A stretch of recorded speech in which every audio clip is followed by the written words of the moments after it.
Bonjour, bienvenue dans une autre capsule Parlons mariage. Sabrina, comment ça va? Ça va super bien, toi?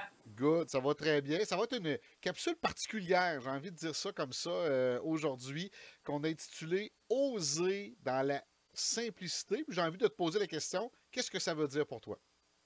Pour moi, c'est d'aller surpasser ses limites, d'aller faire des petites choses différentes qu'on voit pas nécessairement tout le temps, mais de rester dans le simple pour que ça soit efficace et parfait. Juste simplement parfait. On aurait pu l'appeler de même. Tout simplement parfait. Parfait. Moi, j'ai envie d'ajouter, tu as parlé, tu as utilisé le terme efficacité, j'adore ça, de bien investir. Euh, Autant en argent qu'en temps. Et aussi, j'ai envie de dire, tout en limitant les tracas. Parce que des fois, on se complique la vie un petit peu dans une organisation de mariage, puis vous allez voir des sujets qui vont nous amener là-dessus. Entre autres, ben, tu voulais-tu commencer par un sujet en particulier, mais j'ai envie d'aller voir les salles. Tu sais, le choix de salles, on choisit des salles, moi, le conseil que j'aurais à donner là-dessus, c'est faites attention pour ne pas arriver avec une salle qui n'est pas du tout pareil comme dans les photos ou comme dans votre imagination. Ce que je veux dire par là, où est-ce que vous rentrez dans la salle et tout de suite, vous voyez les heures de travail s'accumuler et les investissements dans les décorations s'accumuler. Ça, c'est un danger ou c'est une erreur que je vois souvent lorsque les mariés se préparent pour leur mariage, vont voir des photos d'une salle, mais on oublie de voir que les gens peut-être qui se sont mariés puis qui ont donné ces photos-là, euh, il y a eu plusieurs milliers de dollars d'investissement dans les décorations. Tu sais, vous voyez une belle grange, puis il y a des lumières qui descendent du plafond, puis tout ça. Vous allez visiter cette salle-là, puis il n'y a pas les lumières qui descendent du plafond. On se dit que c'est le client qui avait apporté ses propres lumières ou qui avait fait affaire à une décoratrice, puis tout ça. Ça, c'est à faire attention. Si votre salle, vous la trouvez belle, nue, j'ai envie de dire ça comme ça, ben, ce que vous allez ajouter par la suite va la rendre belle de toute façon. Ça, moi, je pense que c'est le petit conseil que j'ai envie de donner concernant les salles. Et ne pas trop en ajouter non plus. Inversement, on prend une salle trop grande. Des fois, malheureusement, les gens vont prendre une salle trop grande. Ils vont avoir, exemple, une salle à capacité de 250 personnes, une super belle grange pour reprendre ton exemple. Et au final, ils ont 60 invités. Donc, la salle est immense. On veut bien prendre la place avec les tables, mais on se ramasse à devoir mettre énormément de décoration. Et des fois, on en met trop. Ou des fois, on investit peut-être pas assez aux bons endroits.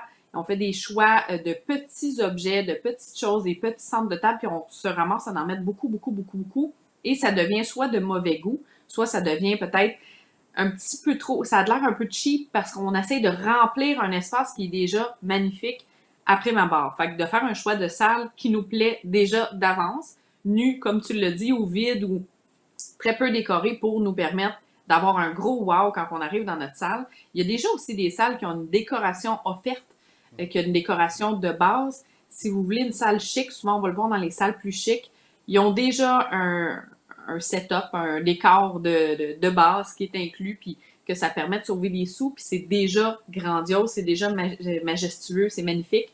Ben, si vous allez pour une salle qui est déjà bien remplie, ça va permettre de sauver beaucoup et de vous éviter d'en rajouter, d'essayer de surpasser ce qui est, de réinventer la roue, là, tu sais, parce que Ah des oui. fois, on voit des affaires que on se dit, oui, c'est original, oui, c'est une bonne idée, à quel point et à quel prix, Moi, j'ai déjà quel travaillé casse-tête. plusieurs fois dans une salle, je vais la nommer, Place 4213 à Victoriaville, ou salle de style contemporain, où on avait OK. installé un système de blacklight. Je sais que tout de suite, le terme blacklight, moi, dans ma tête, ça fait barbe et tout ça, mais avec les décorations en blanc qu'on mettait, on avait un type de couleur qui était chaleureux pour la cérémonie et des fois pour le souper. Mais soit avant le souper ou après le souper, on faisait une transition et on avait l'impression qu'on était dans complètement une nouvelle salle.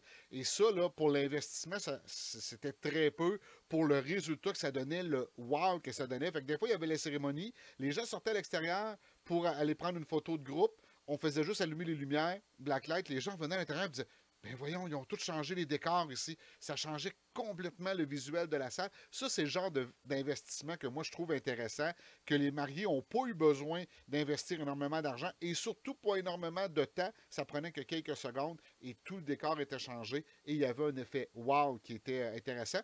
Tu as parlé de la capacité de la salle. faites attention, c'est toujours mieux une salle trop grande qu'une salle trop petite. Une salle trop petite, on ne peut pas rien faire avec ça. Une salle trop grande, bon, on peut s'ajuster, on peut même avoir des paravents, on peut rajouter des décorations et lancer les tables un petit peu, ça se remplit bien. Mais lorsqu'on n'est pas capable de marcher entre les tables, puis imaginez-vous que vous avez votre robe de mariée, vous partez du point A qui est derrière la salle à votre table d'honneur qui est en avant. Imaginez avec votre robe. Moi, je vois trop souvent des mariés rentrer dans leur salle, puis le gars courir en arrière, puis de piler sa traîne parce qu'il ne peut pas passer à côté.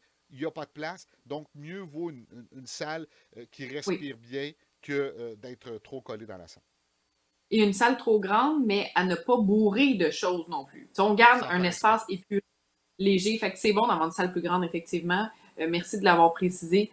Mais ne pas se servir de cette salle-là pour la remplir ou inversement d'avoir une salle trop trop grande qui est comme énorme à comparer au nombre d'invités que vous allez avoir puis que vous allez vous ramasser à remplir ça.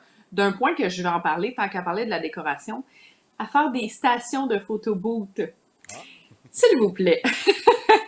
Et c'est une super bonne idée de faire des photobooths. Ça a été vu, les gens aiment ça, ça vous fait des beaux souvenirs. C'est cool. Mais de faire des stations qui sont peut-être un petit peu moins appropriées, que vous feriez dans un party de bureau avec votre gang de travail, un peu tout croche, un peu ça brosse, puis que ça passe avec des niaiseries, puis des moustaches ou des affaires pas appropriées, c'est correct. C'est drôle, c'est le fun. Mais dans un mariage, peut-être aller choisir des choses qui vont avec votre mariage, qui sont dans votre thématique.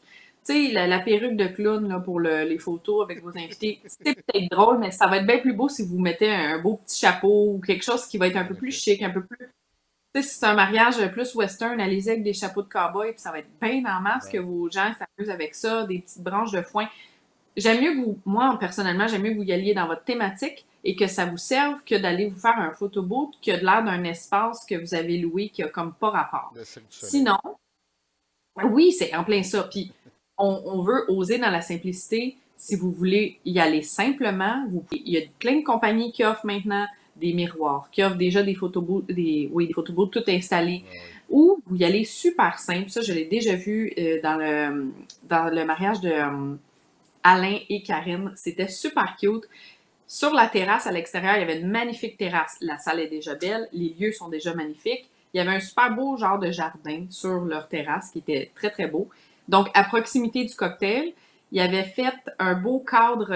Il avait été chercher un vieux cadre. Ils ont trouvé ça, je pense, sur une vente de garage ou à vendre là, sur les réseaux sociaux. Quelque chose de vraiment vraiment cheap, pas cher. Ils ont vraiment pas payé cher pour ça. Ils l'ont comme restauré.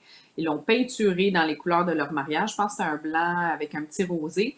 Puis ils ont fait un beau cadre qu'ils ont suspendu avec des fils de pêche tout simplement. Mhm. Puis les gens, ils avaient fait une petite affiche en bois qui était écrit félicitations au mariage de, je pense que c'était mariage de Karine et Alain. Et les gens laissent se photographier dans le cadre qui fait une belle déco. Puis le background, c'était pas un rideau avec un paquet de cochonneries, là. C'était vraiment les lieux, c'était extérieur. Fait que ça donnait une belle déco le fun, qui ont pu rentrer après ça à l'intérieur dans la salle pour ceux qui n'avaient pas pu y aller, qui ont continué à s'amuser parce qu'on s'entend que les gens qui vont en profiter du photobooth, c'est soit pendant le cocktail, soit pendant la fin de soirée qui vont être un petit peu tout croche puis ils vont s'amuser là un petit peu trop. Fait que Et ça vous j'ai envie permet... peut-être d'ajouter, tu me parlais d'accessoires peut-être pour les photos. Moi, j'utilise les initiales des mariés. Initiales, la première lettre, ben c'est ça, exactement. Ça, Donc, là. on prend des photos. J'en ai des plus grandes aussi, mais j'ai, gros, dans un magasin à 1$ près de chez nous, là, où ça s'appelle 2$, 2$, en tout cas quelque chose du genre, ils en ont des lettres aussi gonflables. Oui, ben En argent, en or. Donc, puis ça, là, on parle peut-être de 4-5$ de la lettre. Fait que pour un maximum de 10$, vous avez vos initiales que vous faites gonfler. Vous prenez des photos comme ça avec vos invités. Donc, ça fait une touche de votre mariage.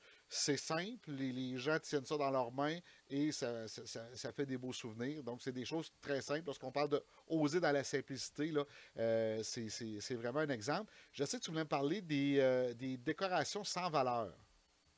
ben, en fait, c'est des valeurs sans valeur en soi que ça ne vous représente pas, ça n'a pas une valeur sentimentale pour vous. Vous le faites parce que vous trouvez ça beau, ça va pas avec votre Ouais. mariage. Fait que de peut-être pas. aller chercher des choses qui ne vous rejoignent pas du tout. Tu sais, vous avez eu une idée de départ, vous aviez un thème, vous avez acheté, par exemple, une façon de faire vos numéros pour vos tables. Finalement, vous avez changé en cours de route, vous avez trouvé d'autres choses, mais vous allez quand même les mettre dans votre déco parce que vous les aimiez ou parce que vous avez payé pour. Ça va vous créer juste un casse-tête supplémentaire, puis là, ça va vous forcer un petit peu à rajouter des choses, à combler le manque ou le fait que c'est peut-être pas approprié. Fait que si ça n'a pas une valeur pour vous, si ça n'a pas une place dans votre mariage, essayez pas de forcer, ça va juste vous donner des casse-têtes supplémentaires. Puis au final, ça doit être simple, ça doit être beau, ça doit vous représenter. Des fois, là, c'est peut-être mieux de l'enlever, de le mettre à vendre, ça va faire plaisir à quelqu'un d'autre, puis d'enchaîner sur d'autres choses ou gardez-le pour une déco chez vous, pour quelque chose d'autre, parce que des fois, on va payer très cher des trucs, puis ça n'apporte rien à son mariage, ça n'apporte rien de supplémentaire. Fait que c'est un peu de ça On va parler aussi des cadeaux, des fameux cadeaux. On cherche tellement quelque chose d'original ou quelque chose à remettre aux invités sans, justement, au départ, d'aller quelque chose avec d'original, mais quelque chose qui va servir. T'sais, mettez-vous à la place des invités.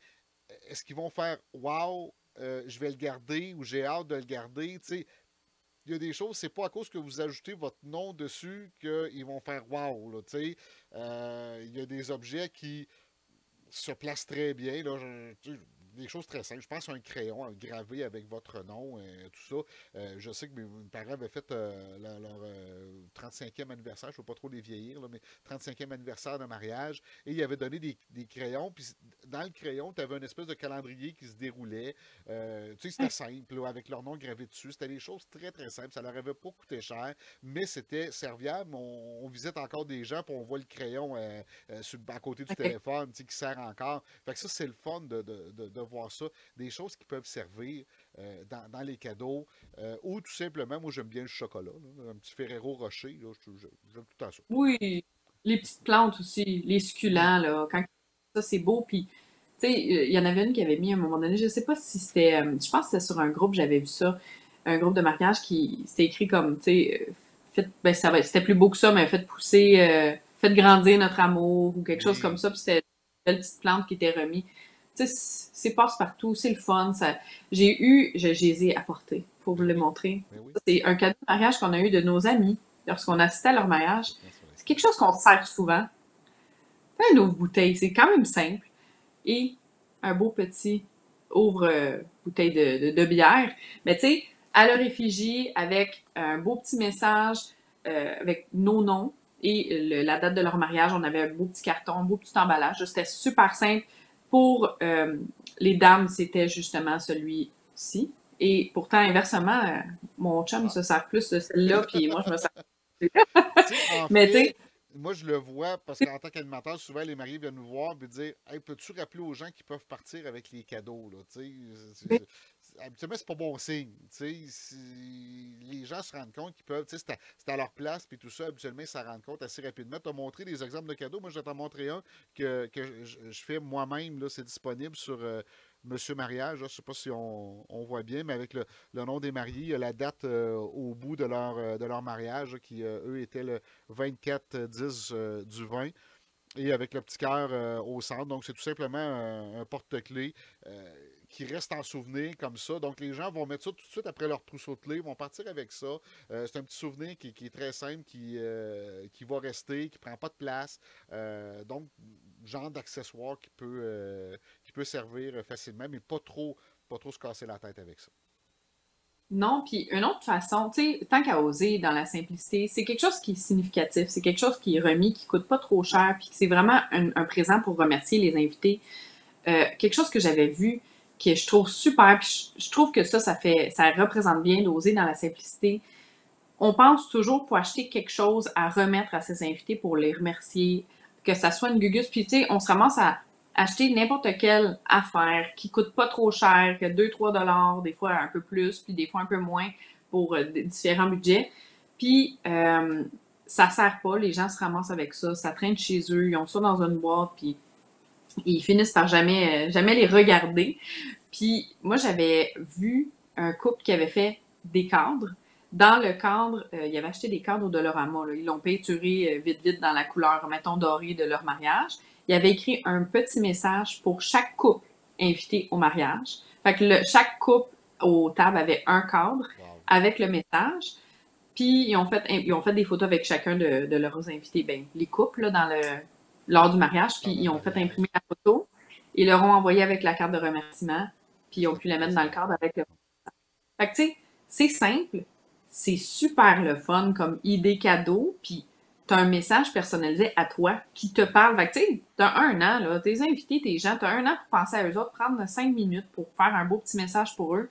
Je trouvais ça tellement beau. Je pense que c'est le genre d'affaires que je ferais. Puis, tu sais, les gens, sur le coup, ils reçoivent un cadre avec un message. Mais le message est super cute. Puis après ça, ben, tu rajoutes la photo. Je trouve que tu sais, c'est mignon, ça coûte pas cher, puis c'est vraiment personnalisé. Fait que ça, c'est une belle façon de. Oser dans C'est la une belle façon. simplicité, je sais, j'en ai déjà parlé dans des lives comme coup de cœur, mais je trouve ça vraiment le fun.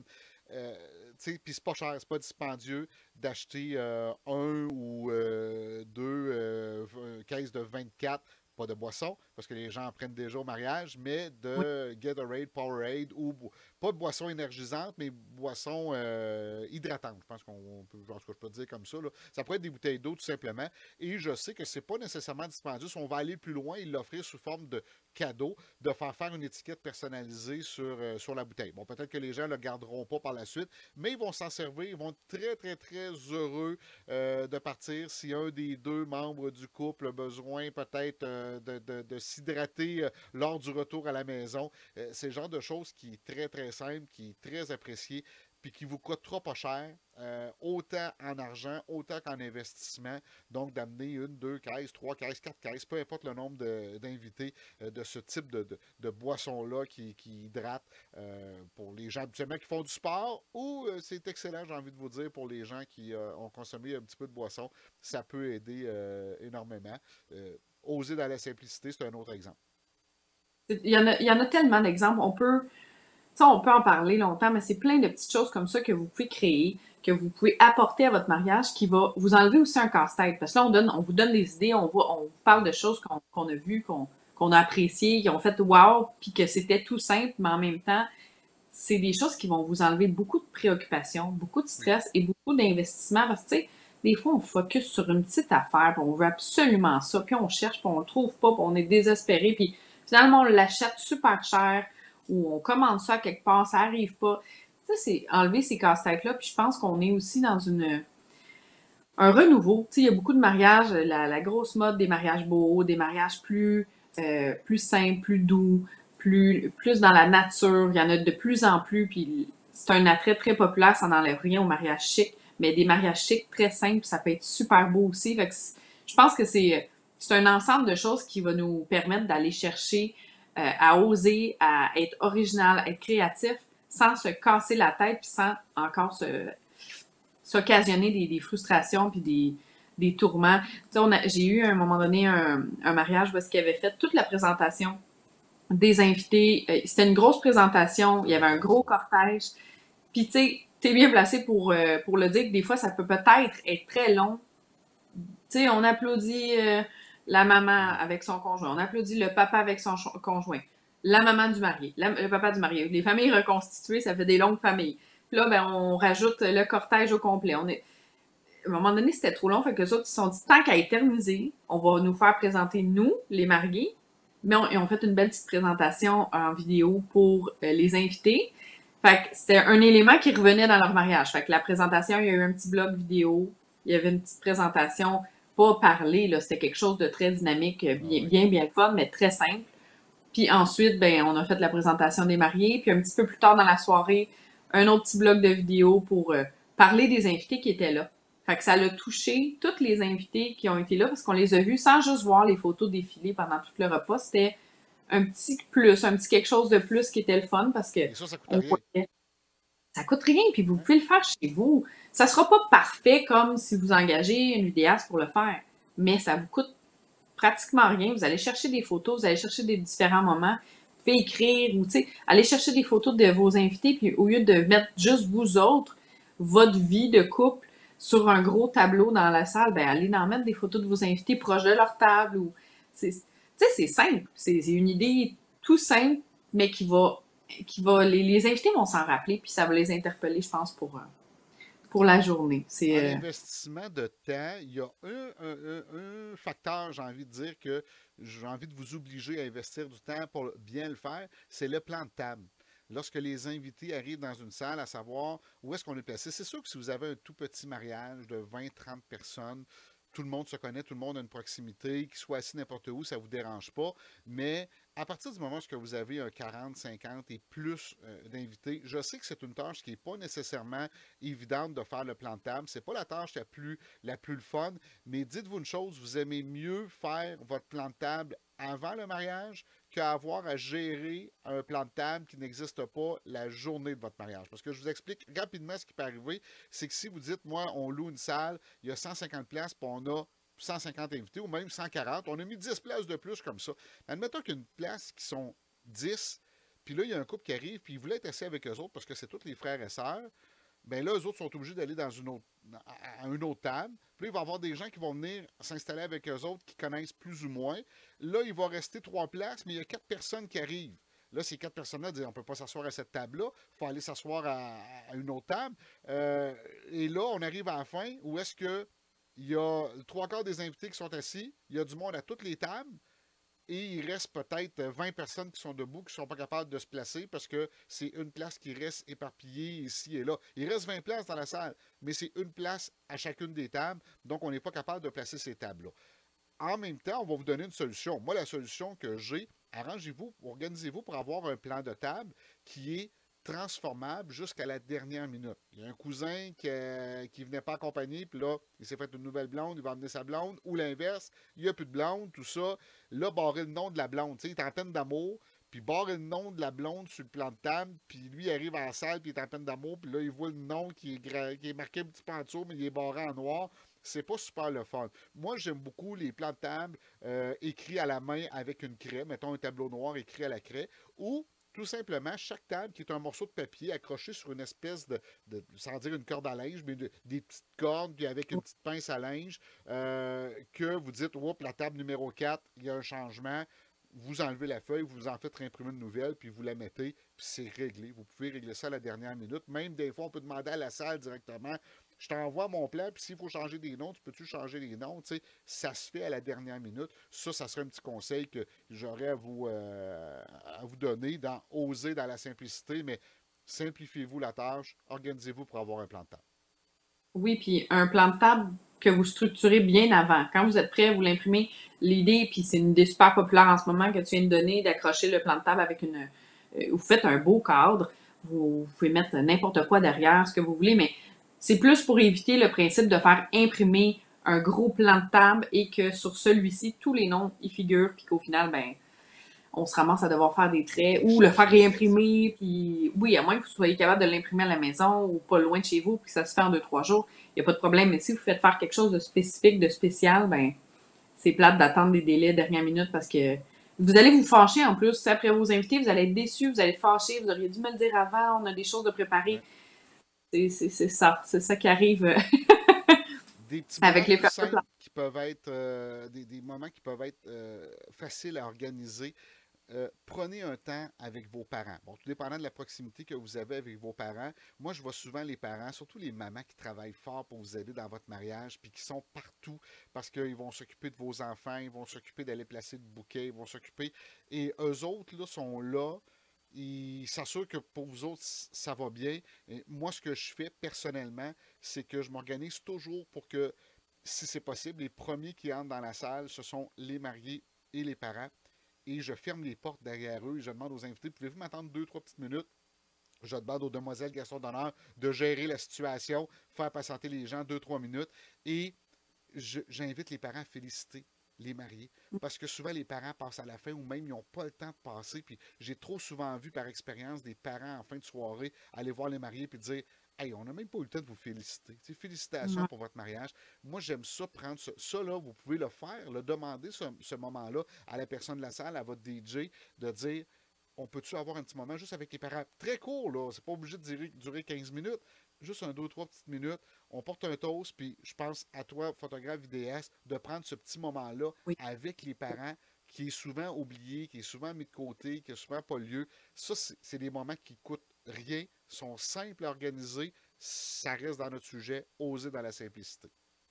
Oui, les parents l'apprécient tellement, puis les mariés aussi. C'est un moment aussi touchant que le first look qu'on abordait dans une autre capsule. C'est vraiment, vraiment spécial. Puis c'est rare que c'est fait parce que justement, on court toute la journée, puis c'est les parents qui écopent un peu là-dedans parce qu'au final, ben, ils courent en arrière de vous, ils essaient de vous aider, puis ils font partie de la journée comme vous autres, puis autant de prendre un moment entre mari et femme, autant de prendre un moment avec ses parents, que c'est quand même grâce à eux que vous êtes là. Fait que prenez un temps pour les remercier, en profiter, puis savourer ce moment-là, même si c'est pas très long, ça fait toujours un super beau moment quand c'est fait et que c'est permis, parce que des fois aussi, les parents, pour les couples un peu plus âgés, les parents sont un peu plus vieux.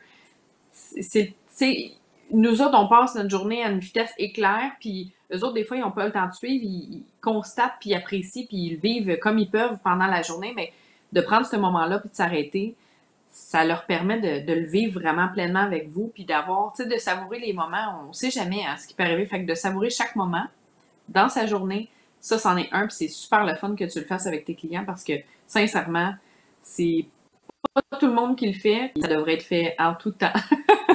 En fait, pour conclure cette capsule-là, c'est peut-être le message qu'on peut vous lancer. Vous avez travaillé très fort pour organiser le mariage. Vous avez pris un paquet de décisions. Lorsque vous arrivez à la journée du mariage, là, savourez le moment. Profitez-en. Même si vous avez acheté des chandelles, puis vous arrivez à la salle, puis ils ne sont pas allumés, arrêtez-vous pas à ça. Demandez à quelqu'un qui aille les allumer. C'est pas la fin du monde, mais profitez du moment avec vos invités parce que au-delà des décorations, au-delà du DJ, au-delà des photos, au-delà de la bouffe, les invités sont là pour vous et vous les avez choisis. Euh, Profitez de ce moment-là avec eux. Puis là, sans vouloir revenir à 100% là-dessus, le First Look est un bel exemple de dire, de savourer le moment avec vos invités. Ça, c'est le plus beau conseil qu'on peut vous donner. Donc, lorsque vous avez osé dans la simplicité, lorsque vous avez gardé des choses simples, ben, c'est beaucoup plus facile de savourer le moment que d'avoir 56 000 patentes organisées un peu partout et de toujours avoir à penser, bon, ça, il faut se faire ça, ça, il faut faire ça. Vous décrocherez jamais. Imaginez-vous à la journée de votre mariage, est-ce que vous allez être en mesure d'en profiter lorsque vous prenez des décisions? Moi, c'est le meilleur conseil qu'on peut vous donner, peu importe dans toutes les capsules qu'on a faites. On vous a dit un paquet de choses, mais en conclusion, j'ai envie de vous dire, assurez-vous de profiter de votre journée parce qu'elle passe vite. Puis on espère ne pas avoir à la reprendre. Et non, non, puis, tu sais, c'est beaucoup de temps que vous avez investi, c'est beaucoup d'énergie que vous avez investi avant, vous vous êtes bien préparé, la journée de votre mariage, vous ne pouvez rien faire de plus. Tout est fait, faites juste en profiter, puis à ne pas oublier que autant vos invités que vos fournisseurs sont là pour vous aider, pour vous permettre d'en profiter. Je suis à 200% certaine que n'importe quel invité à qui vous pourriez demander « Peux-tu aller me chercher telle ou telle chose? Peux-tu ouvrir, peux-tu faire les chandelles parce qu'ils ont éteint, ils ont oublié d'être allumés, on a oublié d'assigner quelqu'un pour ça. » Ils vont le faire avec grand plaisir pour vous permettre d'en profiter. Puis ça va leur faire plaisir à eux autres aussi. Fait que s'il y a une chose à retenir de tout ce qu'on vous a dit, c'est de profiter de chaque moment de votre journée parce que ça passe vite. Pour nous, ça passe vite. Fait que j'imagine même pas à quel point pour vous, ça passe rapidement. C'est tout ce qu'on a retenu. On aurait juste dû faire une capsule pour dire ça. C'est tout aussi simple que ça. Oui, ben oui, tout simplement. Hey, merci beaucoup, Sabrina. Merci à toi, puis à la prochaine. À la prochaine. Bye bye.